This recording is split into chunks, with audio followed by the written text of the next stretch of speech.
what is a unique characteristic compared with other area of Metro Manila? So that's all good news for us in the real estate sector and for many developers who are actually here in the Bay Area. What is the trend on the rental rates for rental properties here, and how much money investor can earn?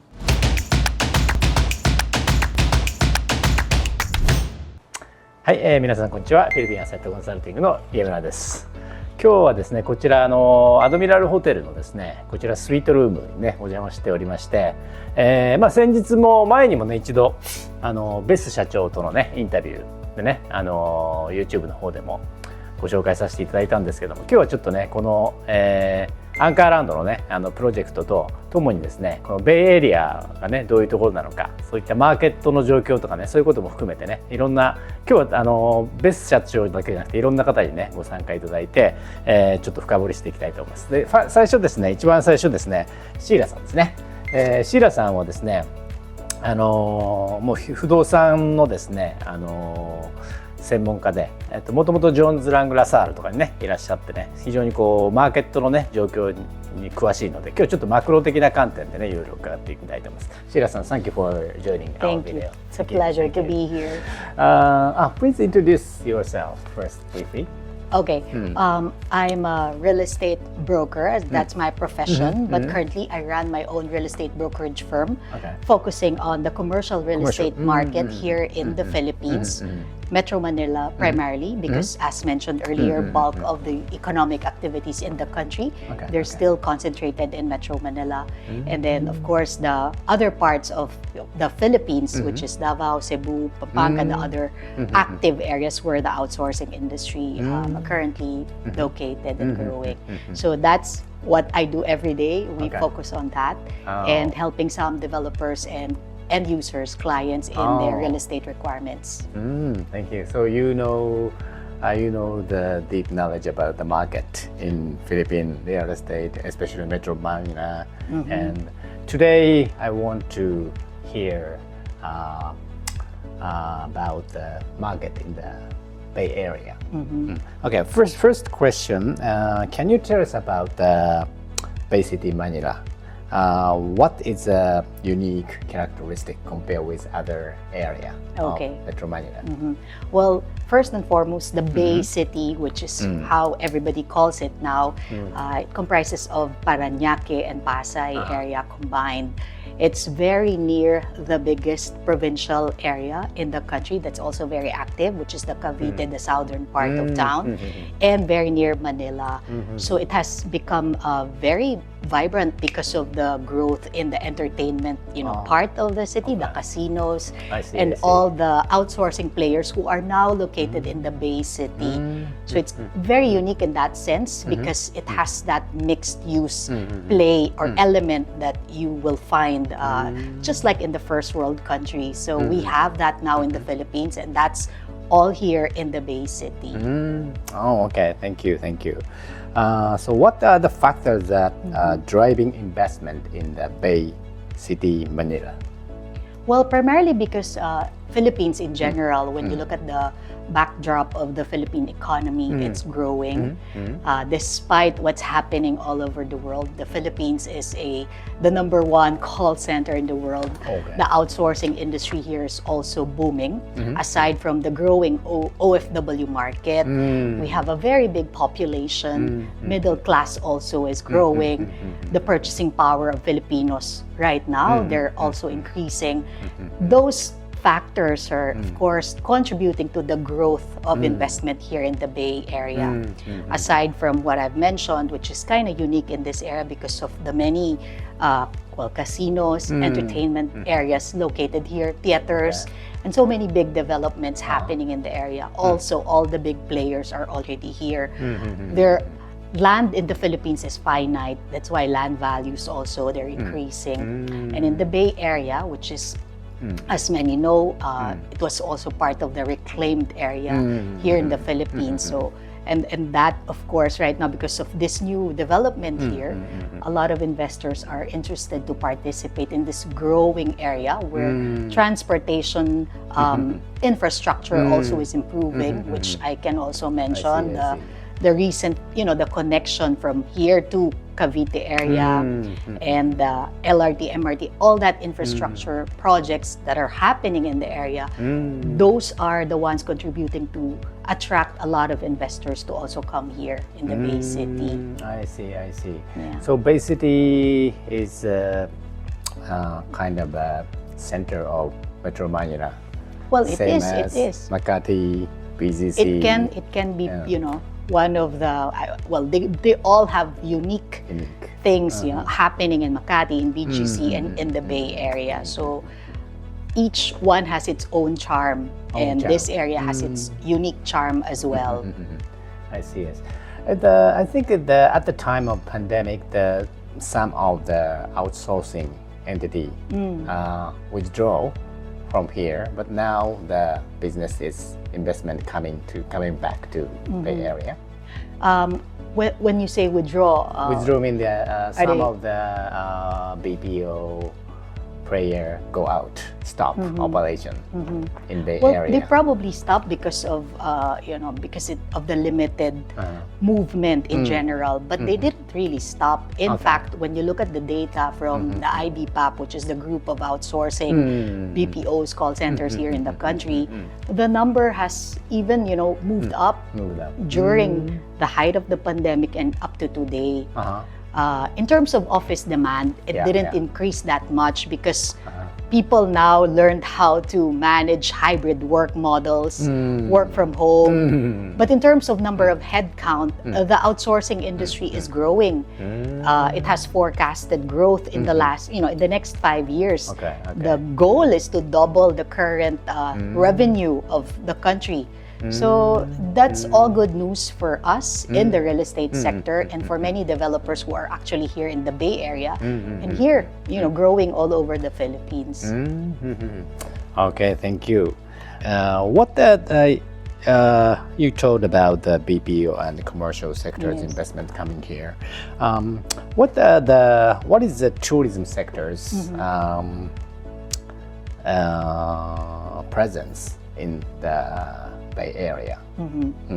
Oh, a lot of tourists are actually here. When you look at the numbers, I think in 2022, if you Google or research on that, in fact, the Bay Area received the most number of visitors in the whole country, simply because the airport, the international airport, is also located here, and that's why the city itself is enjoying a lot of transient and short stay guests, because when they arrive here, most of the time they'll book hotels nearby or book accommodations nearby, and the Bay City is benefiting from that. The fact that the airport is near, and with the infrastructure developments that's happening all over, plus its nearness to the southern part of the provincial area, which is Cavite, Laguna, that portion. This is very near that.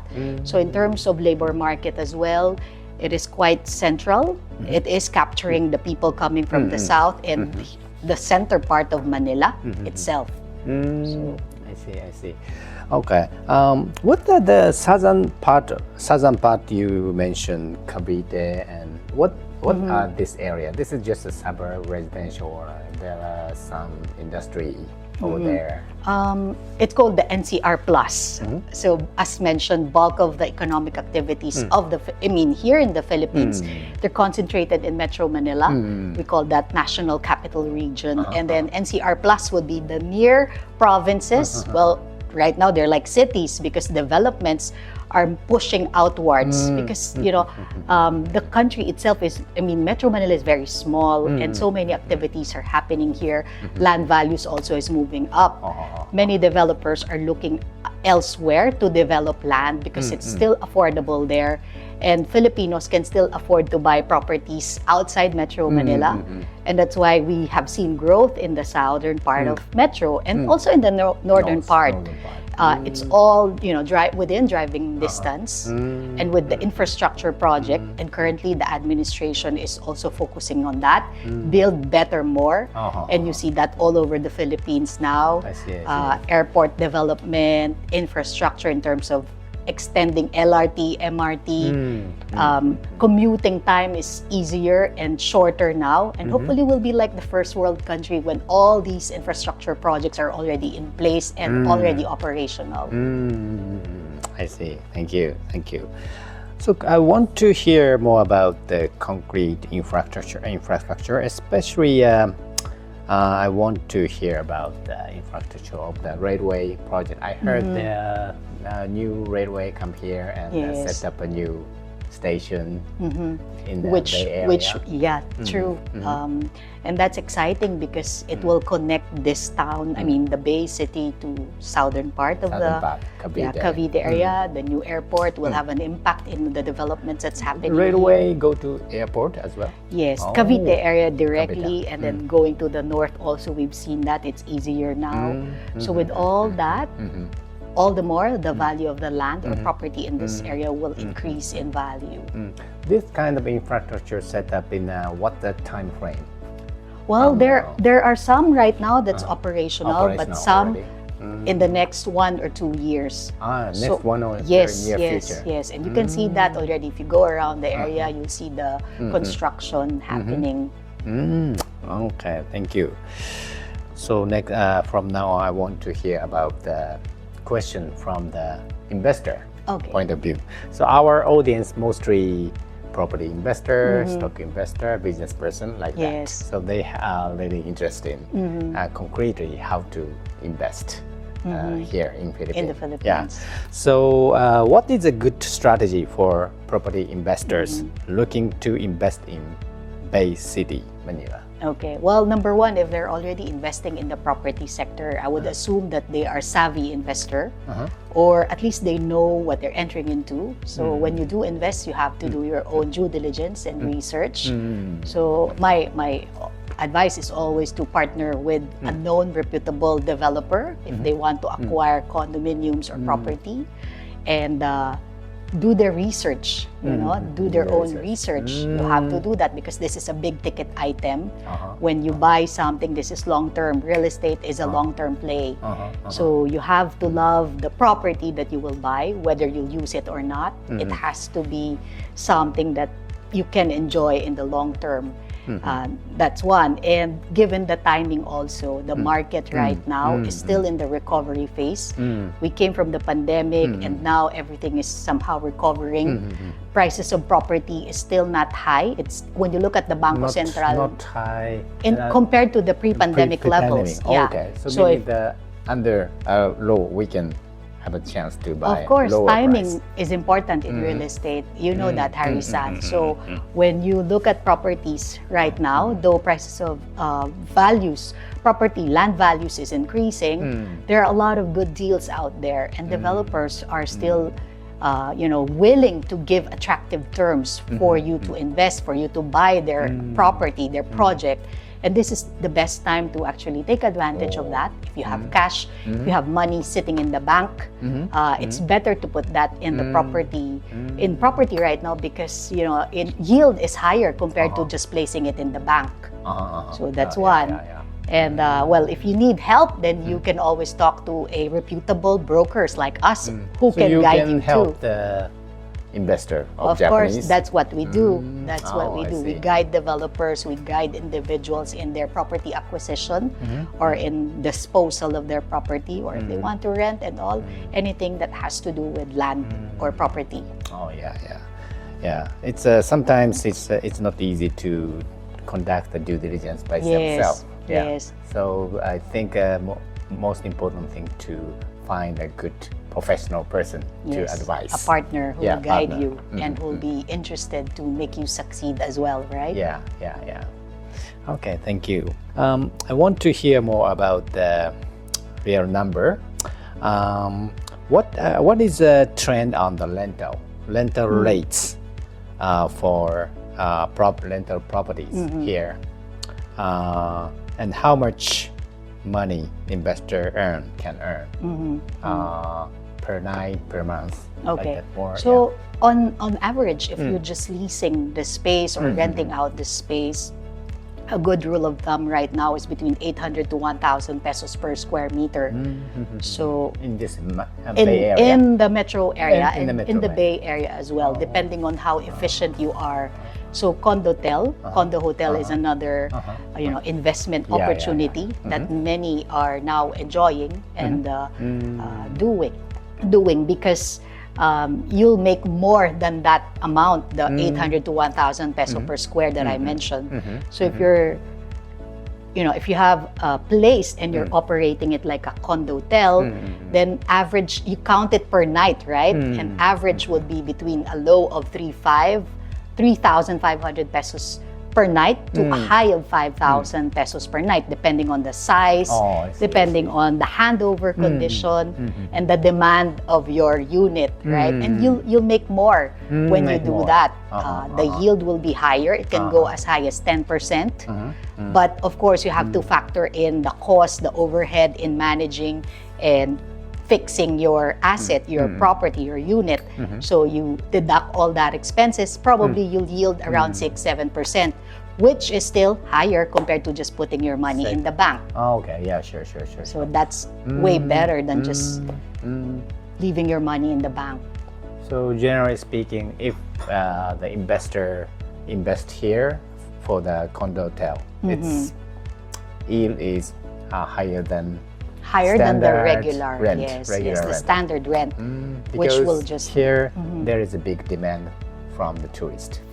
And the condo hotel model or business model combines the typical renter, typical rental model, and the hotel type of hotel type of rent. So when you combine that, you'll get a higher revenue, and yield is also higher.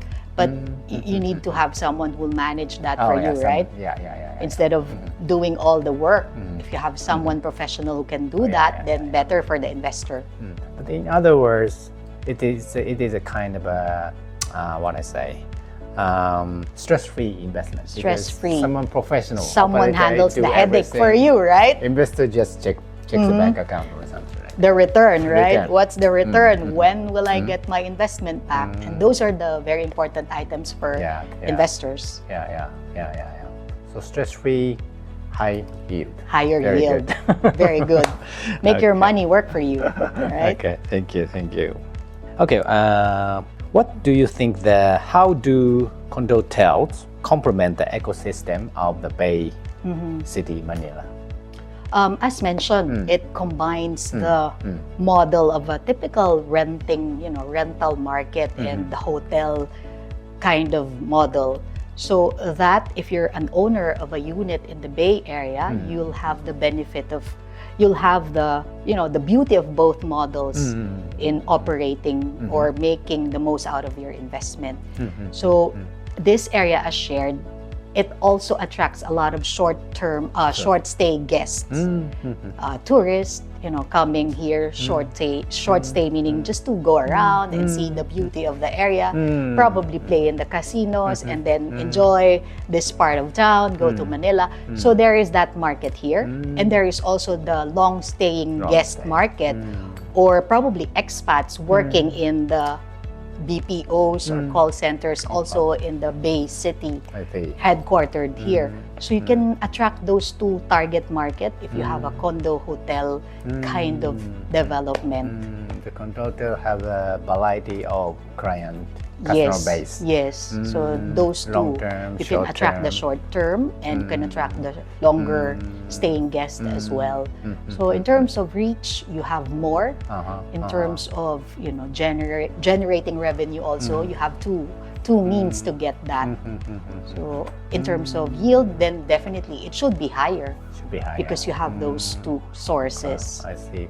The market in the Bay, tourism market in Bay City, I understood and I understand the attraction. There are big demand here. What about the supply side? Supply. this market? Yeah. In terms of the office market, there is a healthy supply in this area. This is already a mature CBD or Central Business District. So more than 500,000 square meters of office spaces, they're currently available here. Available meaning if I'm a BPO, I'm a call center right now, I can go here and get a big office. So there is that quality office, quality projects that are already qualified to host multinational firms, big companies. And there are many in this area. Blue chip companies, Fortune 500 companies already located here. Oh, okay. Aside from the 5-star or higher than that kind of hotel development also in the area. So they are already all in this area. Okay, so I heard that this area, the supply of the accommodation is not enough, meaning that the demand is big, supply is not big. So that's why the market is really good for investors. For the condo, the condotel that you mentioned, yes. And of course, since the country is also recovering, we see that tourism in terms of arrivals also has grown. In fact, this year the forecast is that it will breach the pre-pandemic levels. Very good for the hospitality industry. Really? There are a lot of the domestic travelers and the international travelers are also coming, and that's good for those who are in the hotel or condotel business side. So there will be more demand as the economy moves up, as the country recovers. I think there will be more demand for that. Hopefully, it will also translate in demand for office spaces. Okay, thank you very much. The final question, what is your advice to investors who are starting to explore investing in condotels in Bay City, Manila? Condotels in particular. So as mentioned, they have to do their own due diligence because real estate is always a big ticket item. It's something that you have to really study, research on. So number one, timing also is very important. And I've shared this. The real estate market timing right now is good because we're in the recovery phase. You don't want to invest when the market is so hot, right? And property values are so high and very expensive. The market right now is in the recovery phase, which means land values or property values of the condo market is still low compared to the pre-pandemic levels. And the Bangko Sentral ng Pilipinas, which is the central bank of the Philippines, supports that. When you look at the data, the prices of properties right now across different types, they're still below the pre-pandemic level. So there is an upside there. So when you buy low and eventually sell high, you'll make money, right? Plus, if you make the rental income in between, then you have that passive income, which many people, of course, many investors would like, right? Passive income. You don't do anything and you get money, right? So that's what you want to do, make your money work for you. So the condo hotel market, I think, is that. You have the beauty of having a condo and the hotel short stay guest combined. I see. So, and finally, of course, they have to look at the track record of the developers, right? Okay, you have to do that. See what they've done in the past, see their track record. And if you still need help, then there are many property experts in the country that you can partner with. So you can be the partner with Japanese investors. Thank you very much. Thank you, Thank you very Harry-san. much. Thank you so much. Thank you so much. Thank you so much.